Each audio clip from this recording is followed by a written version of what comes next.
while I was peering through green boughs, even as do men who waste their lives in hunting after birds, my more than father said to me, "My son, come along, for the time we are allowed should be apportioned to a better use." I turned my face and my steps as quickly to follow the two sages whose discourse made my going on seem easy, when, with weeping, we heard voices sing Labia mea Domine in tones that brought at once delight and grief.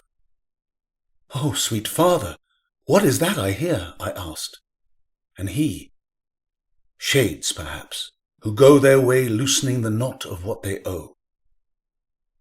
Just as pilgrims, absorbed in thought, overtaking strangers on the road, turn toward them without coming to a halt, so, coming up behind us at a quicker pace than ours and passing on, a group of souls, silent and devout, gazed at us with wonder. Their eyes were dark and sunken, their faces pale, their flesh so wasted that the skin took all its shape from bones. I do not believe that Erisichthon had become so consumed to the very skin by hunger when he was most in terror of it. The sockets of their eyes resembled rings without their gems. He who reads Omo in men's eyes would easily make out the M. Who, if he did not know the reason, would believe the scent of fruit and smell of water could cause such craving, reducing shades to this? I was wondering what made them so famished, since what had made them gaunt with wretched scaling skin was still unknown to me, when out of the deep-set sockets in his head a shade fixed me with his eyes and cried aloud, "What grace is granted to me now?"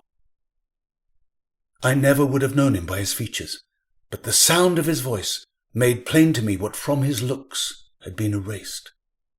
That spark relit the memory of his changed features, and I knew Pharese's face. "Ah," he begged, "pay no attention to the withered scab discoloring my skin, nor to this lack of flesh on me, but give me news about yourself, and tell me of those two souls over there escorting you. Do not hold back your answer. Your face, over which I wept when you were dead, now gives me no less cause for tears, seeing it so disfigured," I responded. "In God's name, tell me what so withers you away. Don't make me speak while I am so astounded, for a man intent on other things speaks ill." And he, to me, "From the eternal council, a power falls onto the tree and on the water there behind us. By it I am made so thin. All these people, who weep while they are singing, followed their appetites beyond all measure, and here regain in thirst and hunger holiness. The fragrance coming from the fruit and from the water sprinkled on the boughs kindles our craving to eat and drink, and not once only, circling in this space, is our pain renewed. I speak of pain, but should say solace, for the same desire leads us to the trees that led Christ to utter Eli with such bliss, when with the blood from his own veins he made us free." And I to him, "Pharese, from that day when you exchanged the world for better life, 5 years have not wheeled by until this moment. If your power to keep on sinning ended just before the hour of blessed sorrow that marries us once more to God, how did you come so far, so fast? I thought that I might find you down below, where time must be repaid with equal time." And he answered me, "It is my Nella, whose flooding tears so quickly brought me to drink sweet wormwood in the torments. With her devoted prayers and with her sighs, she plucked me from the slope where one must wait, and freed me from the other circles.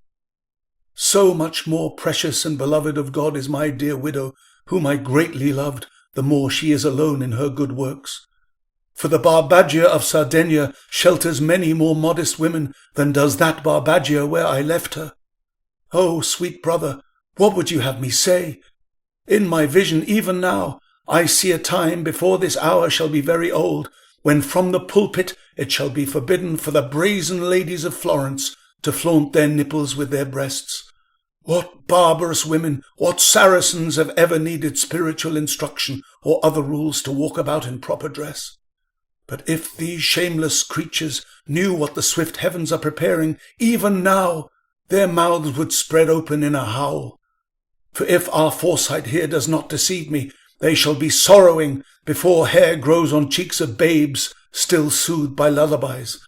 Pray, brother, conceal your tale no longer. Look, not only I, but all these people gaze in wonder where you veil the sun. At that, I said to him, if you recall what you were with me, and I was with you, that memory now would still be painful. He who precedes me made me renounce that life but several days ago, when the sister of him, and I pointed to the sun, appeared round back then. It is he who led me through the deep night of the forever dead. In this, my very flesh that follows him.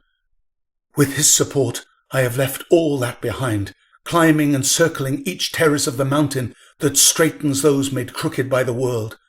He promises to keep me company until I shall encounter Beatrice. Then I must be left without him. It is Virgil who tells me this.